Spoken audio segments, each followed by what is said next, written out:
Spiešanas treniņš stieņos. Šajā video es tev pastāstīšu, kā tu vari sākt trenēties stieņos ar spiešanas vingrinājumiem, kas trenē tavas krūtis, plecu priekšējo daļu un tricepus. Pirmais vingrinājums ir push-up atspiediens. Lai to izpildītu, ieņem balsts pozīciju uz zemes, noliec savu ķermeni līdz zemē, nedaudz iepauzē un spiedies atpakaļ augšā. Ja atspiedieni tev ir par grūtu, tad var tos izpildīt paaugstinātas virsmas. Jo augstāka virsma, jo vieglāk atspiedieni. Otrais vingrinājums ir dips, atspiediens uz līdztekām. Lai to izpildītu, ieņem balsts pozīciju uz līdztekām, noliec savu ķermeni tik zemu, cik vien vari, nedaudz iepauzē un spiedies atpakaļ augšā. Ja šis vingrinājums tver par grūtu, tad var uzlikt kājas priekšā uz līdztekām, kas pamatīgi atvieglos šī vingrinājuma izpildi. Un trešais vingrinājums ir skull crusher, jeb roku iztaisnošana. Lai to izpildītu, atrod zemu stieni, atbalsties par to ar abām rokām un turot savus alkuņus gar sāniem, saliec savas rokas, līdz tavs zods pieskarās stienim, nedaudz iepauzē un spiedies atpakaļ augšā. Šeit darbojas tas pats princips, kas ar atspiedieniem. Jo augstāks stienis, jo vieglāks būs šis vingrinājums. Un tas arī ir viss treniņš. 3 vingrinājumi, kuru laikā tu trenē savas krūtis, plecu priekšējo daļu un tricepus. Izpildot katru vingrinājumu, tavs mērķis ir izpildīt tik daudz atkārtojumus, līdz jūti, ka to muskuļi sāk degt un tev vairs nav spēka. Varbūt nevajag iet līdz pilnīgam spēka izsīkumam, bet ja ar ieroci pie galvas varētu izpildīt 15 atkārtojumus,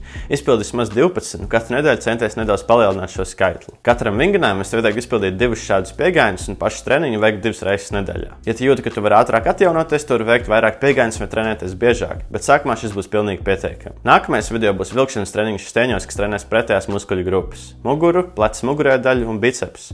Tāpēc forši tev dienu, tiekamies nākamreiz. Čau!